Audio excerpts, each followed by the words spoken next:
Ako ang inyong Lolo Pael at ito ang aking kwento. Panaginip ni Kalo. Ah, ah, ah,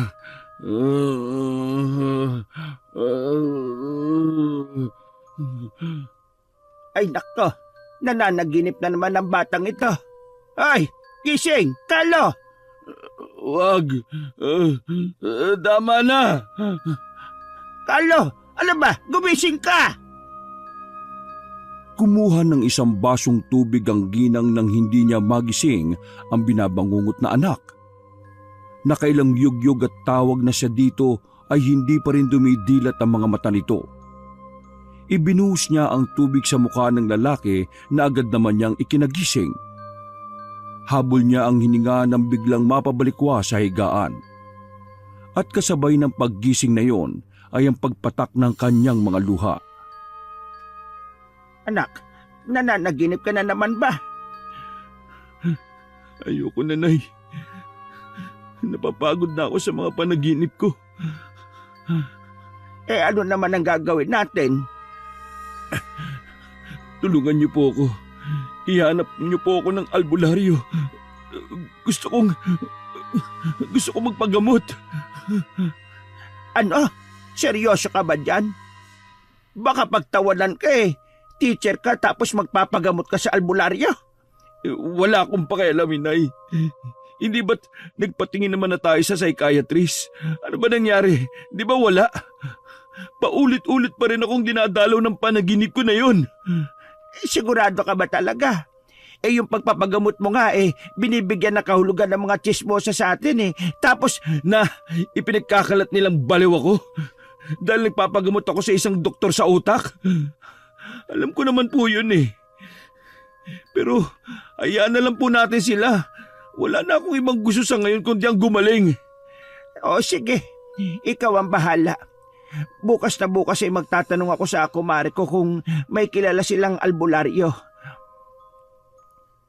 2 taon na rin mula nang magsimulang dalawin ng mga masasamang panaginip si Kalo. Isang teacher ng high school sa kanilang baryo. 31 taong gulang. Ang totoo ay hindi naman talaga masama ang kanyang napapanaginipan dahil isang masayang okasyon ang kanyang nasasaksihan sa tuwing ipinipikit niya ang kanyang mga mata. At katulad ng iba niyang nakaraang panaginip ay nasa isang tabi siya at nagkukubli sa madilim na bahagi sa loob ng isang simbahan. Sa lugar kung saan walang nakakakita sa kanya.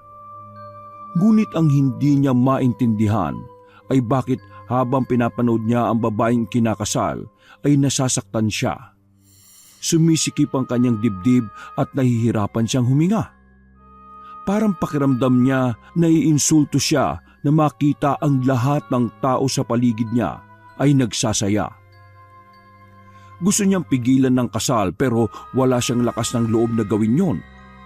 Ang mga taong nagkakagulo sa saya lalo na nang papasok na ang babaeng ikakasal. Mula sa likod ng suot nitong belo ay maaninag ang angkin nitong kagandahan. Nakangiti habang marahang lumalapit sa kanyang mapapangasawa. Maputi ang babae, makinis at bagay na bagay rito ang suot niyang puting-puting trahe de boda. Ano na naman ba kasi napanaginipan mo? Bakit ba halos 2 taon nagtatanong ako sa iyo ay wala ka namang sinasabi? Handa naman ako makinig sa iyo, anak. Tinitigan niya ang kanyang ina na parang tinatansya kung handa nga ba itong pakinggan siya. Mababanaag ang labis na pag-aalala sa mukha ni Aling Carmen. Iniabot niya ang isang basong tubig. Eto. Uminom ka muna para kumalma ka. Nay, maniniwala ka ba kung sasabihin ko sa iyong nakikita ko ang kamatayan ng ibang tao sa panaginip ko? Premonition, parang ganon? Opo. Ay, nako. Ganon namana mo ang kakayahan ng tatay mo. May ganitong kakayahan din ng tatay ko? Oo, pero mukhang di mo na natatandaan. Bata ka pa kasi noong magkaroon din siya ng kakayahan na ganyan. Pero hindi siya panaginip. Paano po? Bukas ang ikatlong mata niya. Nakikita niya yung mga taong may signos na ng kamatayan. Minsan, bigla na lang siyang namumutla kasi nakakita ng taong walang ulo o walang muka. Po? Talaga po? Mas maswerte pa rin pala ako kasi sa panaginip ko lang ito nakikita. Nung una nga takot na takot siya pero nakasanayan na lang din. Ang tapang naman pala ni tatay. Pwede mo bang ikwento sa akin kung paano naman yung sa iyo? Umupo ng maayos si Carlo at ipinaibabaw ang isang unan sa kanyang kandungan. Sinimulan niyang ikwento sa ina ang tungkol sa kanyang mga panaginip. Ibig sabihin, kapag nananaginip ka ng ikakasal may mamamatay na tao? Opo, ganun nga po yun, Nay. Sino naman kaya yung mamamatay? Yun nga po ang problema eh. Hindi ko alam. Kaya hindi ko sila maililigtas. Hindi kaya nakakataon lang naman. Nagkataon po ba yung pagkatapos kong managinip ng ganun namatay si Aling Tekya? May sakit naman yung iniinday, hindi ba? Wala nang lunas ang sakit noon, anak, kaya siguro nagkataon lang talaga. Kahit anumang oras pwede siyang mamatay dahil sa kanyang sakit. Si Junjun, malakas yun tapos walang sakit. Namatay sa aksidente ang batang iyon. Kasi naman kaskasero, walang ingat sa pagmamaneho. Si Lisa, Nay. Ay nako, magpahinga ka na ulit, anak. Masyado pang maaga para bumangon. Subukan mo ulit matulog para makapagpahinga ka pa. Pagkatapos ng pag-uusap nilang mag-ina, ay iniwan na siya ng nanay niya. 10 oras pa lang kasi ng gabi kaya pinilit niyang pumikit. Pero hindi na siya dinalaw ng antok. Hindi siya mapakali sa kakaisip kung ano nga ba ang kahulugan ng muli niyang panaginip.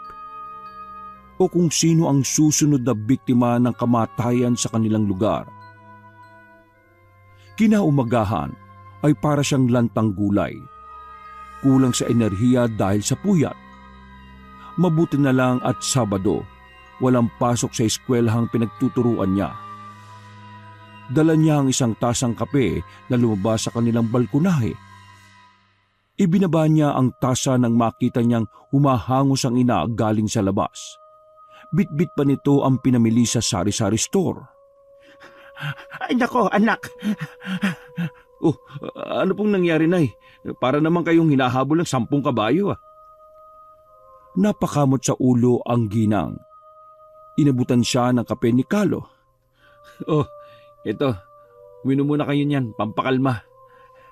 Aray ko naman, napakainit pala nito. Napaso tuloy ako. May malamig po bang kape? Kayo talaga, Nay. Ay, sa bagay, meron sa mga Starbucks niyan, cold coffee. Teka, napaano po ba kayo? Heto na nga. Alam mo ba na usap-usapan dyan sa may tindahan ni Tere? May nakita raw na bangkay dun sa may tulay. Nasabi ko na nga ba eh. O edi, konsensya ko na naman to. Lungkot ang rumehistro sa mukha ni Carlo nang marinig ang balitang yun mula sa ina. Agad naman siyang niyakap ni Aling Carmen. Bakit mo naman magiging konsensya yun, anak? Hindi naman ikaw ang pumatay. Saka alam mo, may mga bagay talaga sa mundo na di natin magiging kontrolado. Hindi mo gusto na mamatay sila. Hindi na tinapos ni Carlo ang iniinom na kape. Kinuha niya ang susi ng kanyang motor at pinaandar yon. Mabilis na kumalat sa baryo nila ang tungkol sa isang bangkay na natagpuan sa ilalim ng tulay. Pagdating niya ay nakita nga niyang marami ng tao ang nagkumpulan sa may tulay. Bumaba siya ng sasakyan at nakiusyoso. Base sa nakita niya ay isang lalaki ang nagmamay-ari ng katawan na yon. Ayon sa mga nakakita ay hindi nila nakilala ang bangkay. Sabi ng iba ay baka raw biktima ng salvage o kaya ay may kagalit kaya ganun kabrutal ang pagkakapatay sa biktima. Halos lasog-lasog ang katawan nito dahil sa matinding pagkakabugbog. May mga marka ng kulay ubing pasa mula sa tiyan. Nakita yun ng malilisang damit na suot mula sa tiyan hanggang sa dibdib. Nang makita ni Carlo ang suot nito at bulto ng katawan, ay nakilala niya ang biktima. Pinigil niya ang luha na pilit kumakawala sa kanyang mga mata. Naalala niyang lalaking nasipat niya kahapon bago siya pumasok sa eskwelahan. Natandaan niyang kumuhay pa ito at sinabing mag-aabay ito sa isang kaibigan mula sa kabilang baryo. Bagamat marami ng tao sa lugar, ay wala pa rin ang mga pulis para mag-imbestiga. Andy, ikaw ba talaga yan? I'm sorry pre ha. Hindi ko alam na ikaw yung mamamatay. Bulong niya sa isip habang nakatitig sa pugot na katawan ng bangkay. Aalis na sana si Carlo sa lugar pero natigilan siya nang makitang lumapit ang isang siga sa katawan ni Andy. May hawak itong mahabang patpat. Walang ano-ano ay bigla nitong ipinasok sa leeg ng bangkay ang hawak nitong mahabang patpat at sinabing nais lamang nitong sukatin kung hanggang gaano kalalim ang lalamunan ng patay. Patawa-tawa pa ito habang ginagawa ang paglapastangan sa bangkay. Walang may lakas na manita dahil kilalang siga yun sa kanilang lugar. Ngunit dahil hindi na maatim na tingnan ni Carlo ang ginagawang yun ng lalaki, ay naglakas loob itong pigilan ng kanyang ginagawa. Hoy, huwag mo naman bastusin ng bangkay. Ano ka ba naman?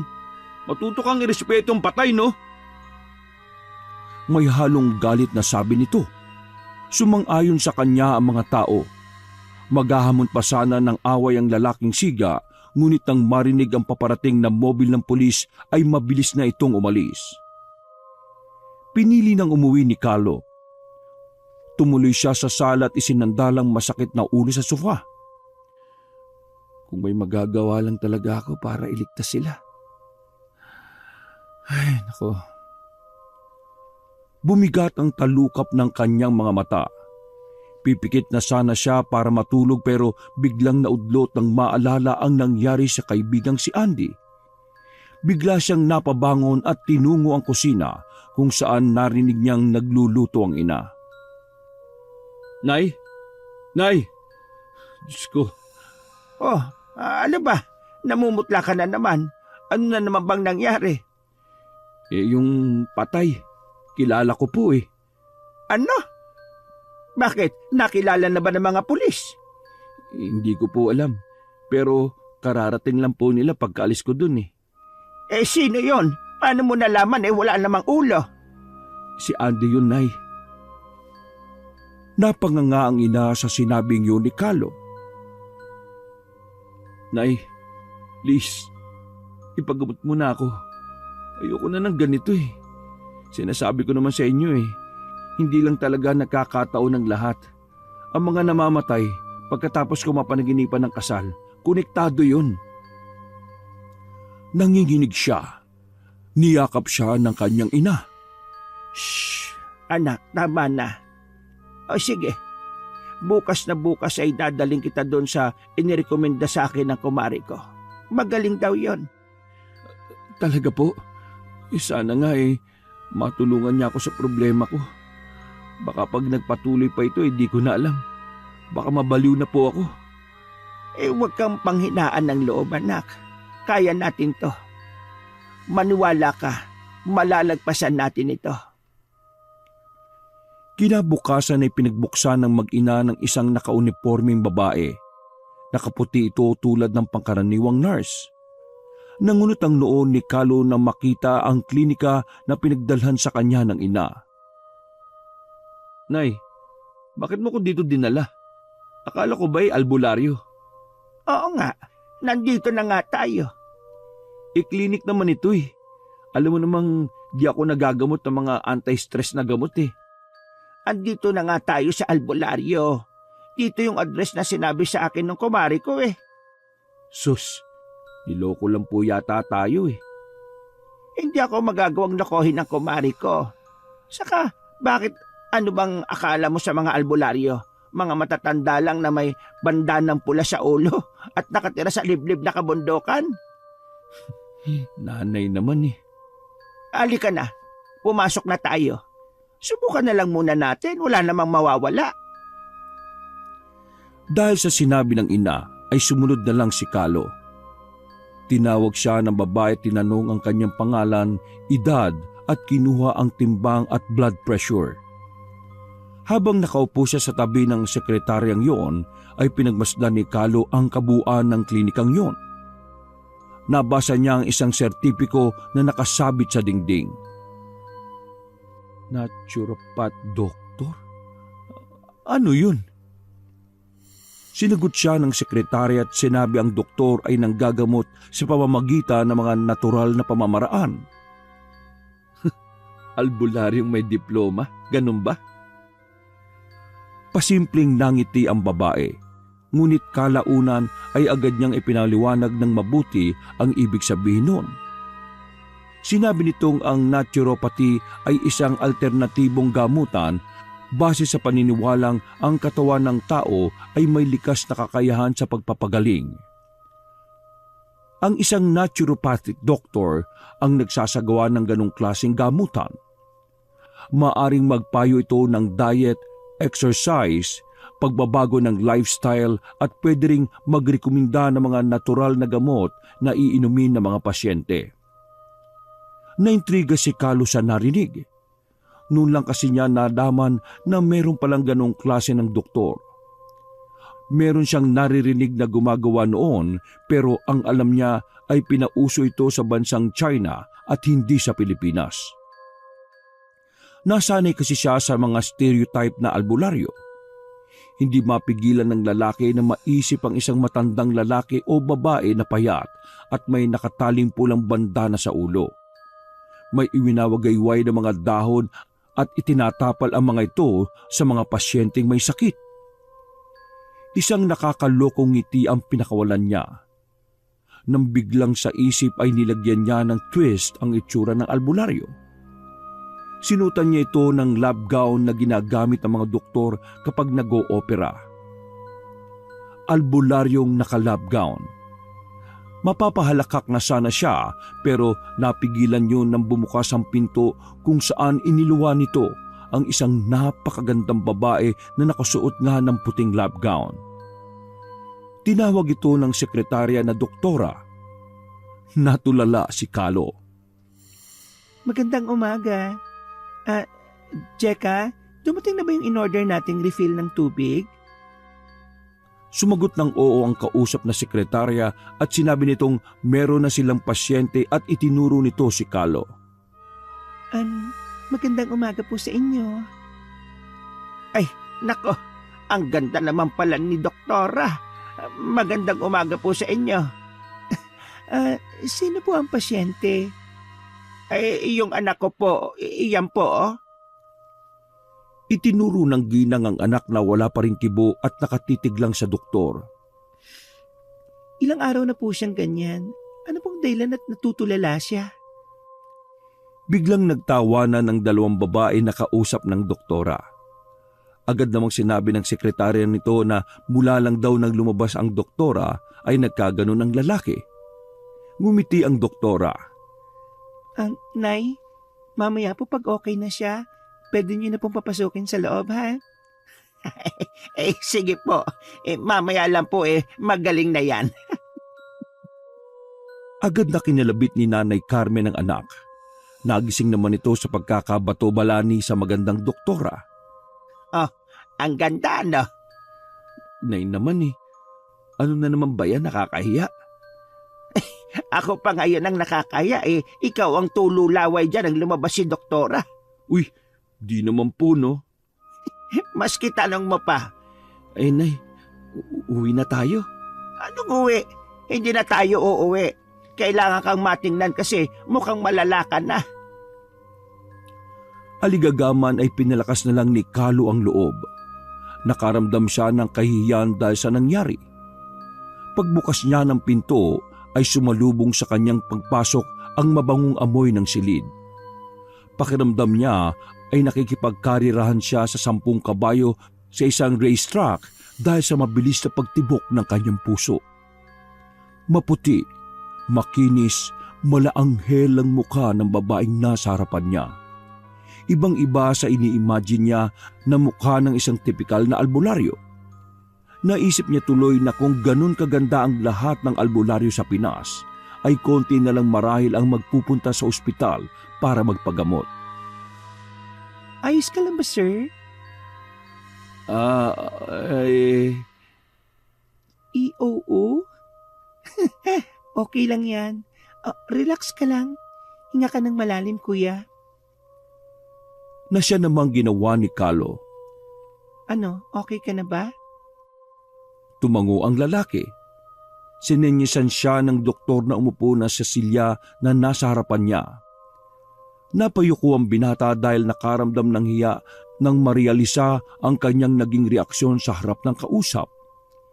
Kinalma niya ang sarili at inayos ang kanyang kilos at pananalita. Ano bang problema? May dinaramdam ka ba? Dok, may mga panaginip kasi ako na parang nagiging babala sa mga paparating na trahedya o pagkamatay ng isang tao. Parang mga signos ng kamatayan? Parang gano'n na nga po. Ang weirdo pero totoo pong nangyayari. Hindi na po kasi ako naniniwala na nagkataon lamang na kung kailan ako na naginip ng mga ikinakasal, saka naman may mamamatay na tao.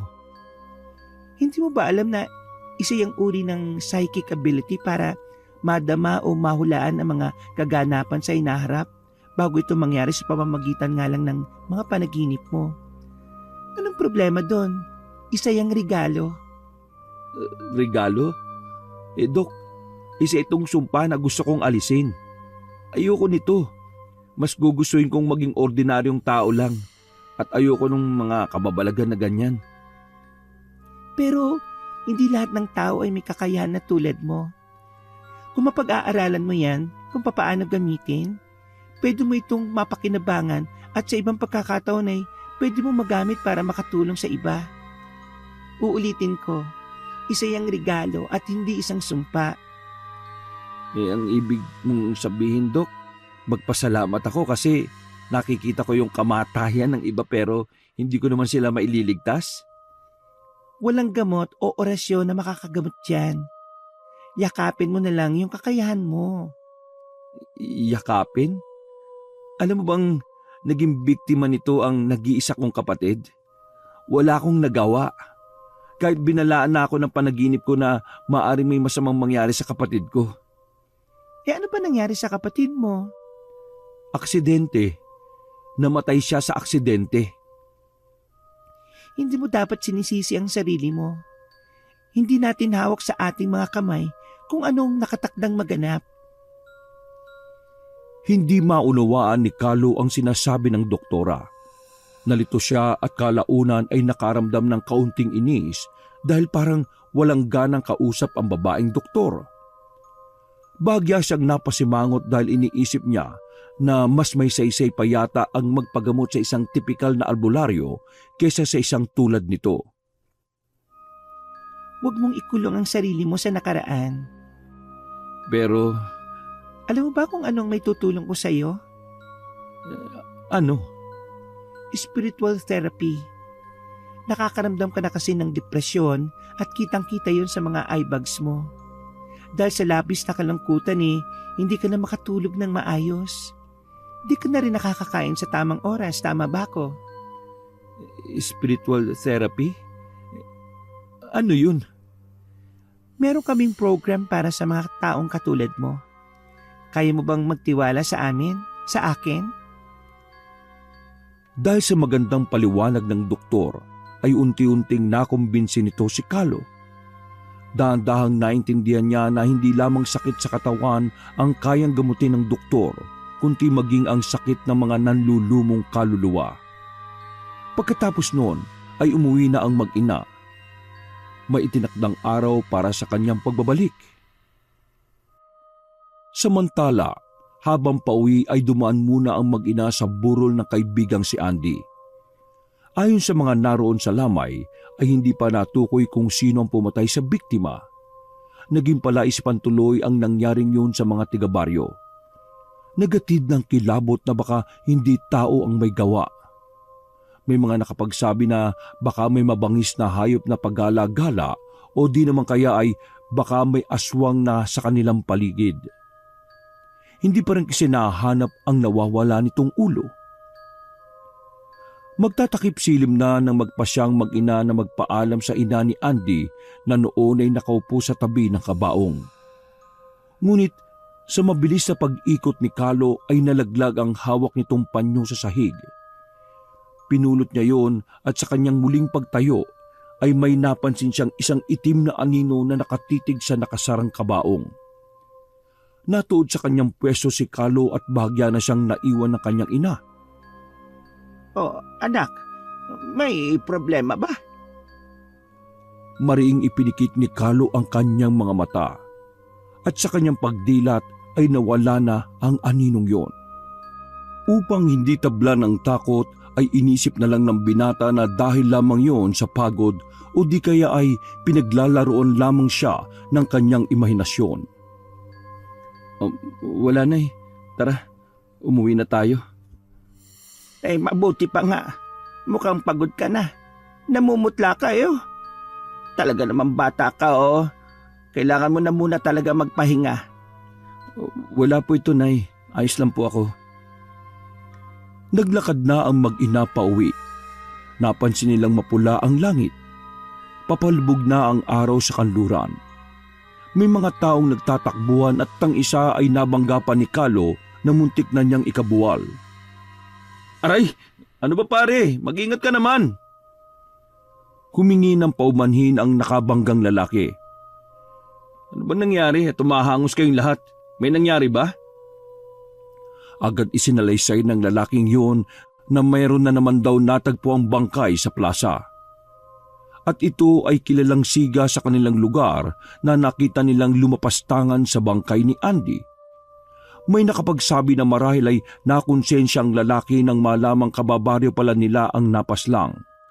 Ngunit kung ano man ang dahilan, tanging yung siga lamang ang may alam kung bakit siya natagpo ang nakabigti sa plaza.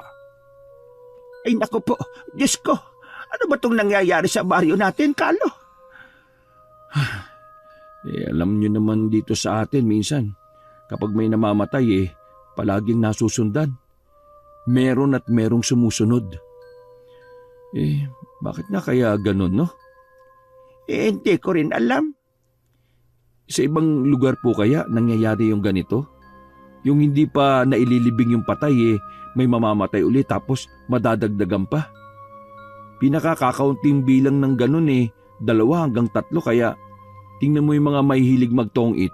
Abay, malayang malaya na nakakapagsugal kasi walang kaso pag sa lamay sila nagsusugal Ay nako, manahimik ka na nga dyan. At baka mamaya may makarinig pa sa iyo. Sabihin pa nila pinag-iisipan mo silang gustong-gusto nila na may namamatay dito. Bakit, Nay? Hindi ba totoo? Manahimik ka na nga. Halos maiyak-iyak na ang mga mata ni Kalo sa kakapigil ng kanyang tawa nang makita ang pamumula ng pisngi ng ina. Alam niyang sa pagkakataong yon ay hindi na ito komportable sa usapan nila. Ipinasya na ng mag-ina na umuwi. Sa bahay ay hindi maiwasan ni Kalo na isipin kung ano nga ba kaya ang nangyari sa siga nilang kababaryo. Marating na yata talaga yung karma sa mga taong may hilig gumawa ng di maganda. Ay, nako. Sa isip ay bumabalik ang nakitang eksena kung saan tinutusok ng lalaking yon ang lalamunan ng bangkay ni Andy. Hindi kasi marunong rumispeto ng patay. Sana'y matahimik na ang kaluluwa ni Andy. Nag-file ng kanyang indefinite leave o pagliban si Kalo sa trabaho. Ito ay para matugunan niya ng oras ang pagpapatherapy at pagpapagamot. Nagtuloy-tuloy ang pagpabalik-balik niya sa klinika ni Doktora Donna. Habang lumilipas ang mga araw, ay nararamdaman na niyang unti-unti na ngang nagkakaroon ng pagbabago. Sa pagiging positibo ay nakita niya ang sarili na nakakalaya na sa mga isipin at sa mga unti-unting pagkayamot niya sa kakayahang hindi naman niya ginusto. Dahan-dahang nahilom ang sakit na nararamdaman sa pagkamatay ng kanyang kapatid at maging sa ibang tao na matagal din niyang sinisisi sa sarili sa kanilang mga pagkamatay. Hindi na rin siya dinadalaw ng mga ganong klase ng panaginip. Dahil sa pagkakataong yon, ang palagi na niyang napapanaginipan ay ang doktora. Nahulog na siya ng tuluyan sa babae. Sa bawat pag-idlip ay ang mukha ni Donna ang nakikita. O di kaya naman ay nasa tabi sila ng dagat at naghaharutan sa tubig, naghahabulan sa buhanginan. Magandang panaginip yon para sa kanya, lalo na kapag magkaharap silang dalawa ni Donna. Kasabay ng paglubog ng araw ay tila sila maghahalikan. Pero palagi yon nauudlot dahil palagi siyang ginigising ng kanyang ina. Anak, gising ka na, oy! Nanay naman eh. Ano ba naman kayo? Bakit niyo po ako ginising? May bisita ka kasi. Sino na naman ho? Pambihira o wrong timing naman yan eh. Ay nako, ayusin mo ang sarili mo. Nasa labas si Doktora Donna. Ang pagkaimot sa mukha ni Kaloy ay biglang nag-iba nang marinig kung sino ang bisitang dumating. Mabilis siyang bumangon at kaagad na pumunta sa banyo para makapaghilamos at linisin ang sarili. Kahit nasa bahay lang siya ay siniguro nitong maging kaaya-aya at mabango nang harapin niya ang hinahangaang babae. Magandang araw, Dr. Donna.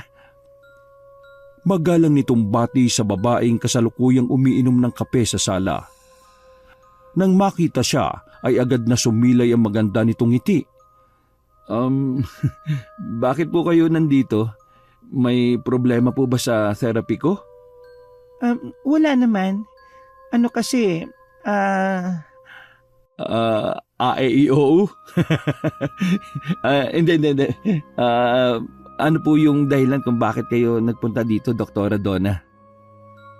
ano ba yan? Ang formal mo naman masyado. Donna na lang. Wala naman tayo sa klinik eh. Tsaka, wag mo na nga akong pinopo at di naman malayo yung edad natin sa isa't isa eh. Mas bata pa nga ako sa iyo eh. Napakamot ang lalaki sa ulo dahil sa unti-unting nararamdaman na hiya at kilig sa dalagang kausap. Nagniningning na tila mga tala ang kanyang mga mata. Ano bang sadya mo, Donna? Ikakasal kasi ang kapatid ko sa isang araw. Kaso, nag-back out yung partner kong isang abay kasi nagkaroon ng emergency. Kung okay lang sa'yo, pwede ka bang mag-abay? Ha? Oo naman. Sige. Agad na sagot ng binata. Dumating ang araw ng kasal. Sa isang tabi ay di mapakali si Kalo.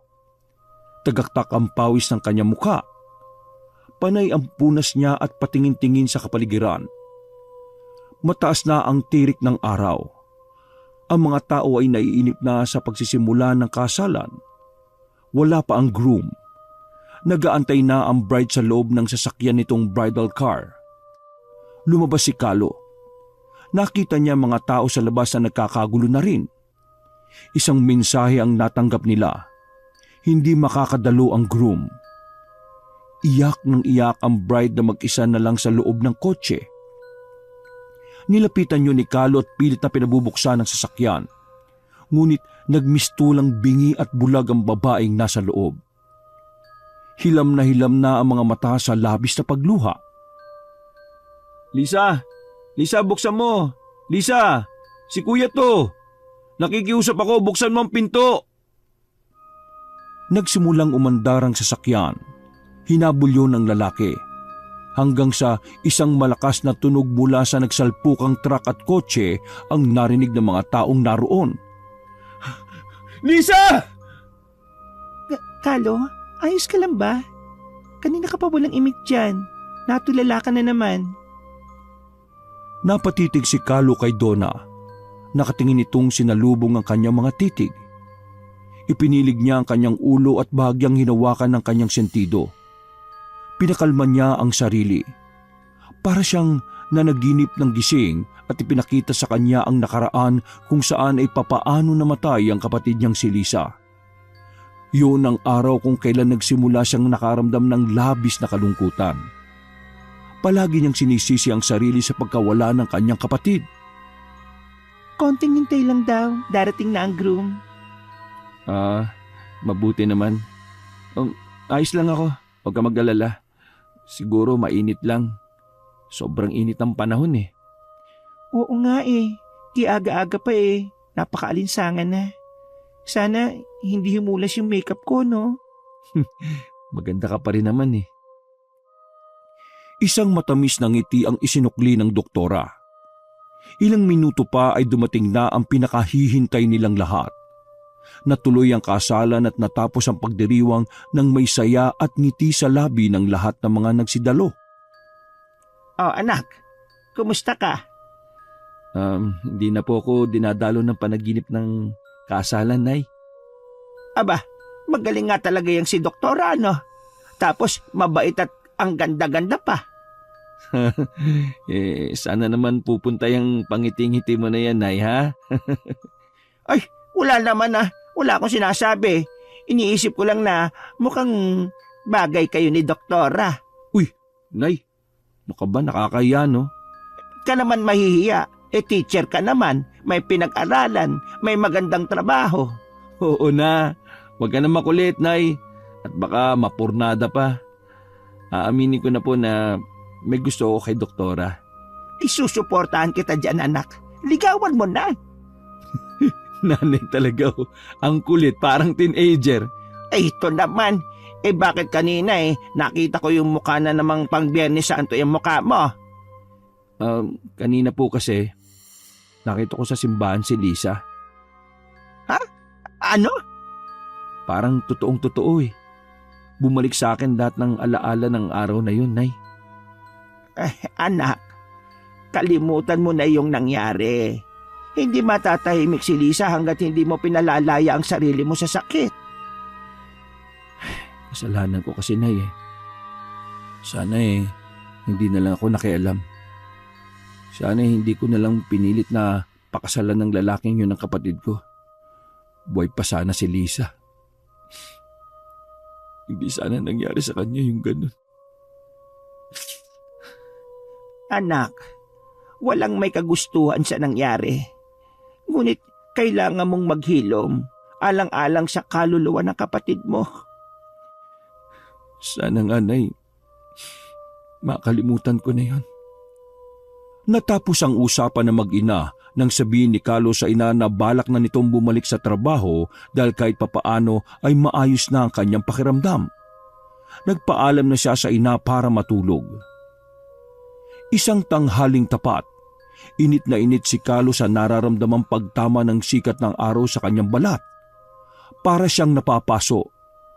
Naganap siya ng masisilungan pero wala siyang makita maski isang puno. Isa lang ang nakita niyang pwedeng pagsilungan, ang bukas na simbahan. Lumapit siya doon at sa bawat takbang niya ay napansin niyang napakaraming tao. Masayang masaya ang mga mukha ng mga taong nakakasalubong niya at di alintana ang init ng araw. Bahagya pa siyang nagulat nang biglang tumunog ng malakas ang malaking kampana ng simbahan. Lahat ng mga tao ay nagsigawan ng mabuhay ang mga bagong kasal. Mabilis na pumasok sa loob ng simbahan si Carlo. Ano to? Tanong niya. Mula sa kanyang kinatatayuan ay natuod siyang tila isang patay na puno. Unti-unting tila nawala ng lakas. Nasaksiyan niya ang isang mass wedding. Maraming mga magkapareho ang nagpakasal sa iisang oras at pagkakataon. Hindi! Hindi! Isang nakakakilabot na sigaw ang pumuno sa silid na yon. Agad na bumukas ang pinto at nilapitan ng ginang ang natutulog na anak. Carlo! Carlo! Nananaginip ka na naman! Nay, Anong nangyari? Sumisigaw ka na naman na parang takot na takot. Hindi agad nakasagot si Kalo. Tila iniisip ang napanaginipan. Hanggang sa napansin ng ina na tila lumalaki ang mata ng anak. Namimilog ito sa matinding kaba at takot. Hindi. Ay nako, sabihin mo nga sa akin kung ano napanaginipan mo, anak. Ano ba? Ikinwento niya sa ina ang panaginip. Pagkatapos ng malakas niyang sigaw, ay napatingin sa kanya ang mga pares na ikinakasal. Kalunos-lunos ang kanilang mga itsura. May mga magugulo ang buhok, wasak ang muka, marurungis at may mga duguan. Paglingon niya sa buong simbahan ay nagkalat ang mga bangkay. Nanaginip ako ulit, Nay. Ang daming ikinakasal. Diyos ko po, ano kayang ibig sabihin nun? Nag-aalala po ako eh. Baka paiwatig yun ng mas maraming kamatayan. Pero saan? Tagaktak ang pawis sa noo ng binata. Nagsimula na naman siyang manginig at nahirapan siyang huminga. Agad na kinuha ng ginang ang electric fan at itinutok ito sa bintana. Subalit ang makitang hirap pa rin sa paghinga ay tinanong nito ang anak kung kinakailangan na nga ba nilang magpunta sa ospital. Hindi po. Tatawagan ko na lang po si Donna. Mainam pa nga. Makikisuyo na lang po ako sa isang basong tubig, Nay. Iinom po ako ng gamot. Mabilis na lumabas ang ginang para kumuha ng tubig. Ngunit pagbalik nito ay nakatanaw sa labas ng bintana ang anak at umiiyak. Labanan mo, nak. Huwag kang padadaig sa lungkot. Nandito lang ako para sa'yo. Tumulo na rin ang luha sa mata ni Nanay Carmen. Hindi niya gustong nakikita ang ganong ayos ng anak. Dati itong masiyahin, subalit unti-unting kinain ng kalungkutan ng mamatay si Lisa. Buntis noon ang nakababatang kapatid. Dahil doon ay pinilit ni Kalo ang lalaking nakabuntis na pakasalan ng kanyang kapatid. Subalit sa oras ng kasal ay di nga sumipot ang lalaki. Malungkot ang ginang subalit kailangan niyang magpakatatag alang-alang sa anak. Sila na lang dalawa ang naiwang pwede magdamayan. At sa tuwing natutulala ang anak na tila nawawala sa sarili nitong mundo, ay niyayakap niya si Kalo at inaawitan hanggang sa ito ay makabalik sa pagtulog. Ang lahat ng ginagawa niyang yon ay hindi naaalala ng lalaki. Kinabukasan, 6:00 pa lamang ng umaga ay naroon na sa kanila ang doktora. Nag-aalala ko sa'yo. Kinuwento sa akin ng nanay mo yung nangyari. Ano bang gagawin natin? Paano kung katulad pa rin yun ng sumpahan ng mga panaginip ko? Paano kung marami ang mamatay? Hindi ko nakakayanin, Donna. Kumusta ang pakiramdam mo ngayon? Heto, dinalang kita ng tsaa galing sa pampakalmang halaman.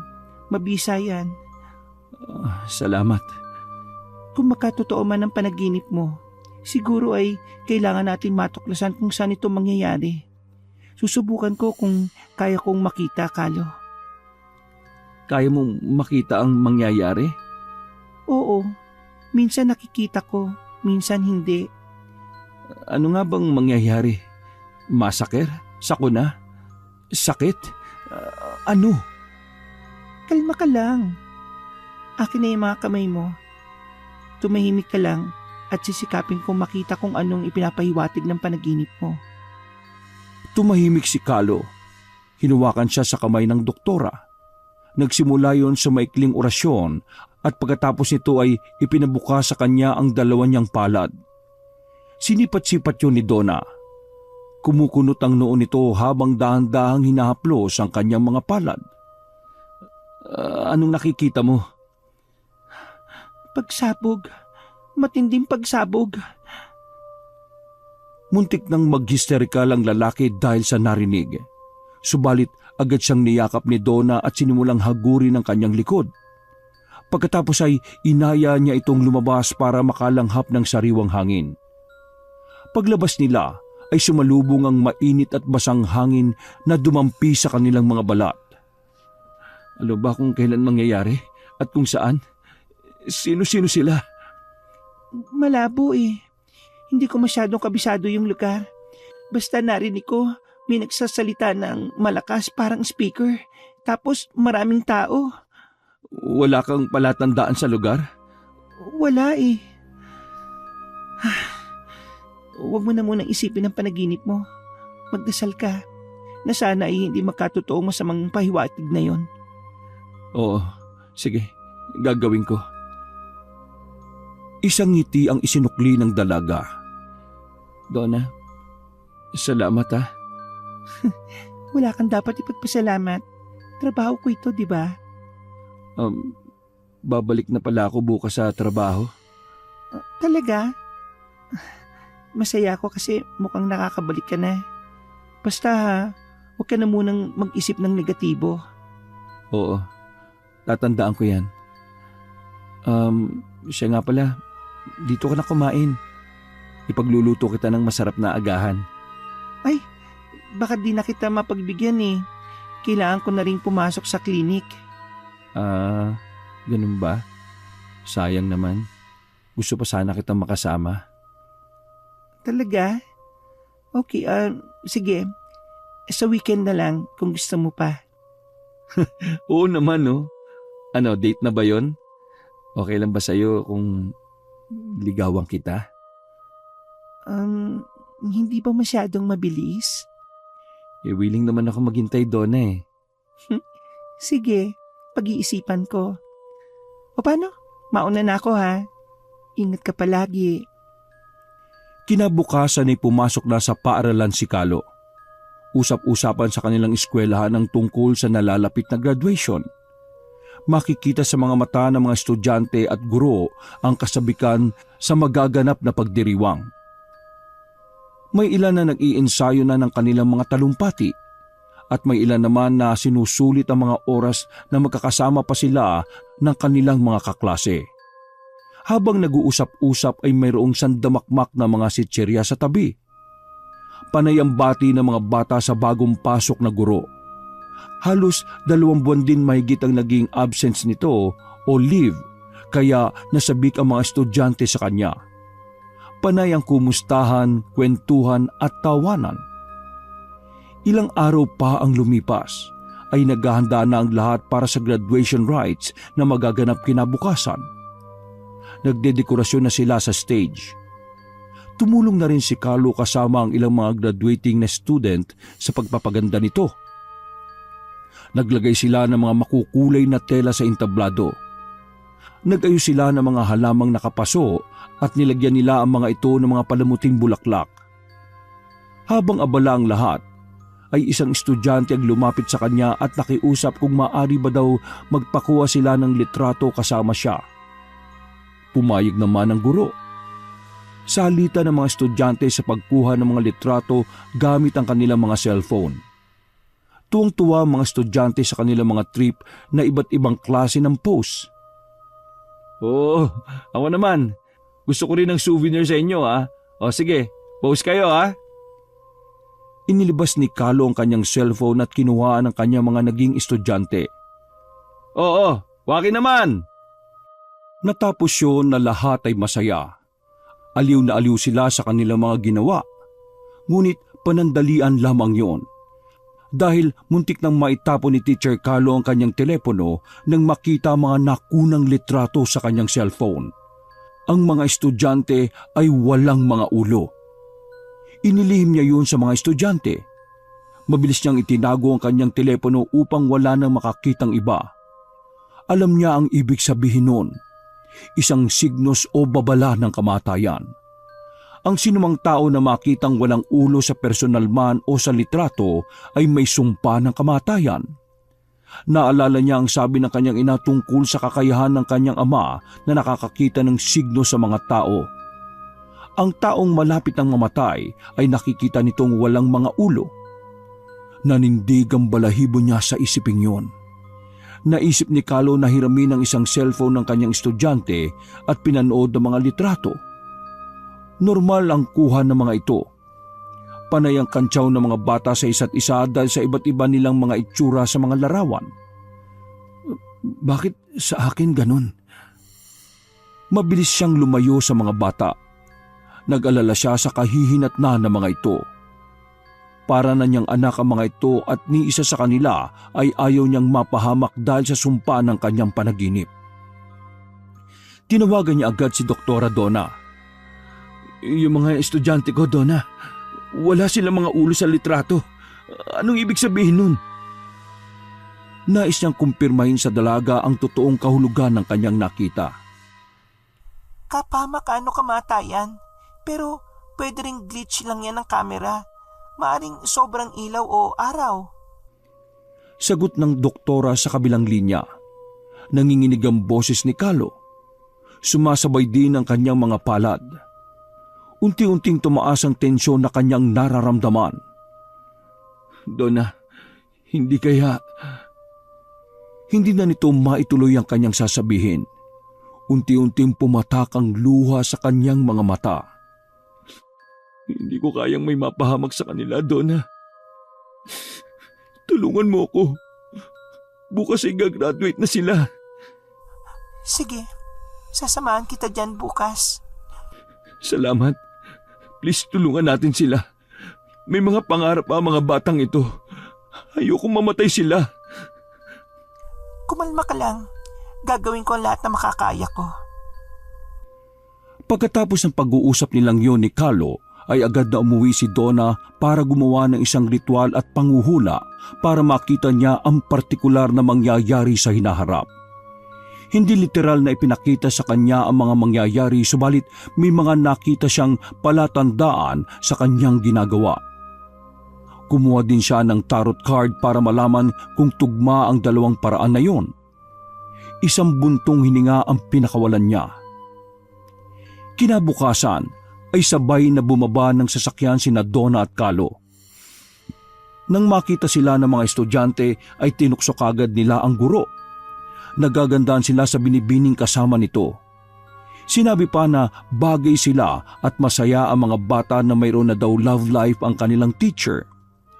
Isang matipid na ngiti ang isinukli ni Carlo. Lumayo sila sa mga bata at nag-usap ng masinsinan. Sa palagay mo ba dito mangyayari yung pagsabog? Yung kasi ang pinapaiwatig sa akin ng mga baraha at ng pagbasa ko sa iyong palad. Kinakabahan ako. Magdasal tayo na wag naman sana. Sa tagal ko nang nanggagamot, ngayon ko lang talaga masusubukan ng ganito. Pero titiyakin kong makikita natin ang mga palatandaan para kahit papaano ay makatulong tayo. Siya nga pala, tinawagan ko na yung kuya kong pulis. Sinabi ko sa kanya yung problema natin at pumayag naman siya na kasama natin magbantay at mag-inspeksyon sa lugar na ito. Kailangan natin mag-ingat. Oo, kung pwede lang sana na sabihin natin wag nang ituloy yung event na ito eh. Kaso hindi natin sigurado kung merong maniniwala. Kaya nga lalo na't kumakalat pa sa baryo namin na nababaliw na ako. Malamang maraming magulang dito na nakakakilala sa akin ng pagtatawanan lang tayo. Hayaan mo na. Matatapos din ito. Nagsimula na ang programa. Habang nasa itaas ng entablado ang guro at sa upuan naman ng mga bisita si Donna, ay tahimik silang nagmamatsyag sa paligid. Malikot ang mga mata ni Donna at tinitingnan ng mga palatandaan. Samantalang si Carlo ay pinagpapawisan. Nagugulat siya sa tuwing biglang tutunog ang speaker. Ang malakas na buga ng mikropono at ang mga palakpakan. Pakiramdam niya ay yun ang pinakamahabang sandali ng kanyang buhay. Pinagpapawisan na siya ng malapot dahil pakiramdam niya ay parang magiging slow motion na ang lahat ng nasa paligid niya. Parang umiikot na rin ang kanyang paningin at mainit ang singaw ng kanyang katawan. Dahil hindi na makatiis ay bigla siyang tumayo at walang ano-ano'y inagaw niya ang mikropono sa kamay ng kanilang prinsipal. Isinuwalat niya sa mga ito ang masama niyang pangitain. Walang nakaimik sa mga bata at guro. Maging ang mga magulang ay natameme sa kanyang mga sinabi. Dumating ang pulis na kapatid ni Doktora. May kasama pa itong dalawa pang mga pulis. Matatalim ang mga titig ng kapwa guro kay Carlo. Sinira nito ang pagdiriwang. Isang kaganapang minsan lang mararanasan ng mga estudyanteng nagsisipagtapos. Hindi lang ito ang unang pagkakataon na nagparamdam sa akin ng kamatayan. Sa maniwala kayo't sa hindi, kaligtasan lang ng mga mahal kong estudyante ang hinahangad ko. Agad na umugong ang mga bulong. Nakita din ni Carlo ang ngisi sa labi ng ilan. Alam niyang hindi sila naniniwala sa kanya. Narinig pa niyang sinabi ng isang babae na totoo raw pala ang tsismis tungkol sa pagkasira ng kanyang utak. Pinatitigil ng principal si Carlo. Ngunit imbis na tumigil, ay nagpatuloy ito na kumbinsihin ng lahat na totoo ang kanyang sinasabi. Maniwala kayo sa akin! Nakikiusap po ako! Maraming mamamatay kung hindi kayo makikinig sa akin! Isang nakaitim na lalaki ang nakita ni Donna na papaalis na sa lugar na yon. Kakaiba ang kinikilos nito. Agad siyang tumayo at sinabi niya sa kapatid na habulin ng taong yon. Naging alerto ang kapatid ni Donna at sinundan ng lalaking papatakas. Naniniwala ito sa kakayahan ni Donna. Ilang beses na rin silang natulungan nito sa kanilang mga hinawakang kaso. Kaya naman nang tawagan siya ng kanyang kapatid na maaring may maganap na trahedya sa paaralang yon, ay hindi na siya nagpatumpik-tumpik pa na tulungan ang kapatid. Agad na nilapitan ni Donna si Carlo sa itaas ng entablado at inalalayan itong makababa. Maririnig ang mga tawanan. Isinakay na ni Donna si Carlo sa loob ng sasakyan. Umalis na tayo. Hindi. Ayokong iwan ng mga estudyante ko. Pero hindi sila naniniwala sa iyo. Mahal ko ang mga estudyante ko. Hindi ko kaya na mapahamak sila. Buksan mo ang kotse, Donna. Pero baka ikaw naman ang mapahamak. Hindi ko rin kaya na mawala ka. Napatitig si Carlo sa sinabing yon ng dalaga. Isang mabining halikang agad nilang pinagsaluhan sa loob ng sasakyan. Mahal kita, Donna. Alam mo yan. At alam ko ring mahal mo ko. Pero unahin muna natin ang kaligtasan ng mga bata, pwede. Naramdaman ni Carlo ang panginginig ng kamay ni Donna at nakapikit ang kanyang mga mata. Ayos ka lang ba? Umiling ang doktora. Kinuha nito ang kamay ni Carlo at inilagay yon sa tapat ng kanyang puso. Nararamdaman mo ba ang malakas na pintig ng puso ko? Katulad mo, kinakabahan din ako. Carlo, ngayon lang nakita ko na. Anong nakita mo? May bomba nga sasabog at ilang minuto na lang ay sasabog na ito. Sigurado ako sa nakita ko. Kaya umalis na tayo. Hindi natin maililigtas sa mga taong ayaw maniwala. Hindi ko sila pababayaan. Agad na lumabas ang lalaki sa sasakyan.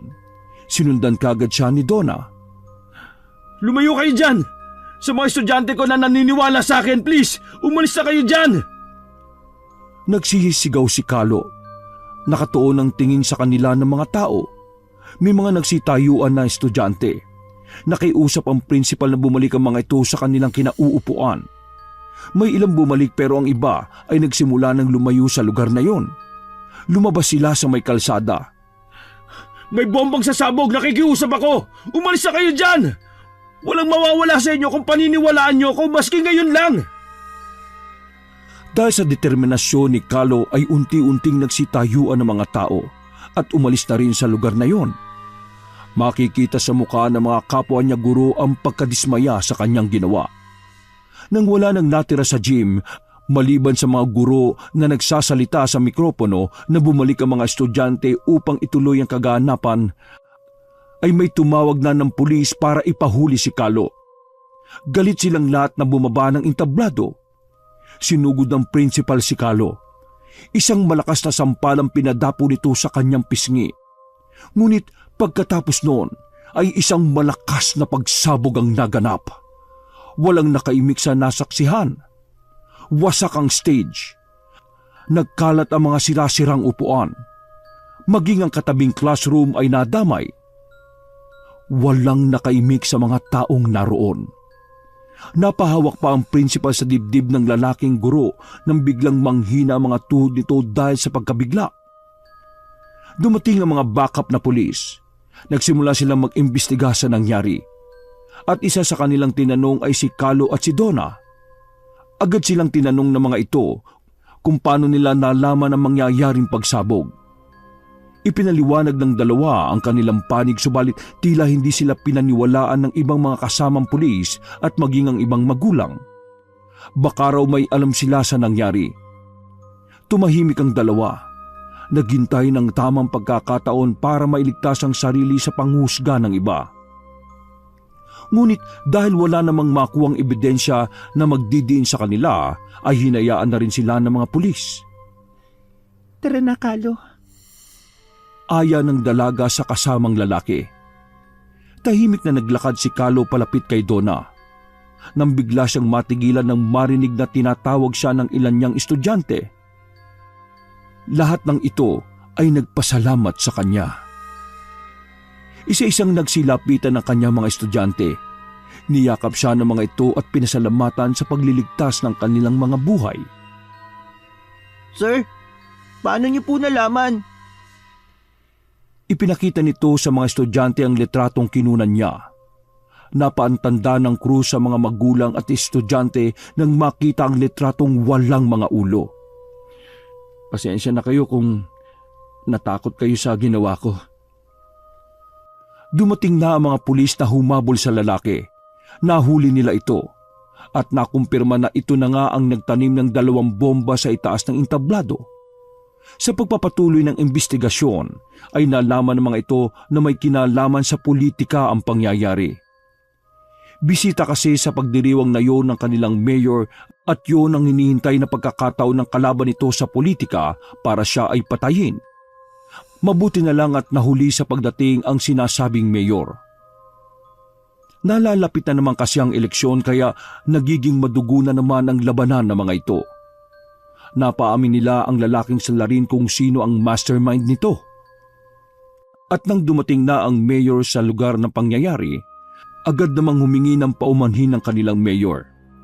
Nangako ito na tutulong sa mga estudyanteng naapektuhan sa kaguluhan. Mabait ang kanilang mayor at simpleng tao lamang kaya marami pa rin sa mga kababayan nito ang gusto ito. At sa katapusan ng kanyang termino ay sinasabi sa kanya ng mga tao na lumaban ito bilang congressman upang may pagpatuloy pa rin ang serbisyo para sa tao. At yun ang nakitang dahilan ng mga investigador. Walang ibang pwedeng gumawa nun.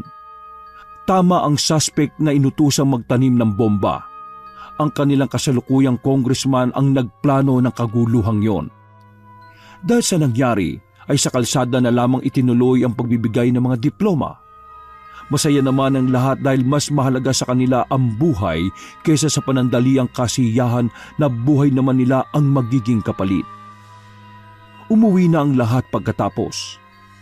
Kinagabihan ay nagising si Kalo sa isang lugar na hindi pamilyar. Marami siyang nakikita mga rosas sa paligid. Tahimik at payapa ang kanyang kalooban habang dinadama ang malamyos na simoy ng hangin. Meron pang mga paru-paro na dumadapo sa kanyang balikat. Malaya niyang nilaro ang mga ito. Naglakad pa siya at narinig niya ang isang malakas na lagaslas ng tubig. Sinundan niya ang tunog na yon hanggang sa nakita niya ang isang talon. Nasaan ako? Sambit niya sa sarili. May nakita siyang isang makapal na hamog sa kanyang daraanan, palapit sa talon. Nang mahawi ito ng hangin ay nakita niya ang kapatid na si Lisa. Nakangiti ito at kumakaway sa kanya. Lisa, kapatid ko! Nahawa siya sa ngiti ng kapatid. Nais niya yung lapitan at yakapin.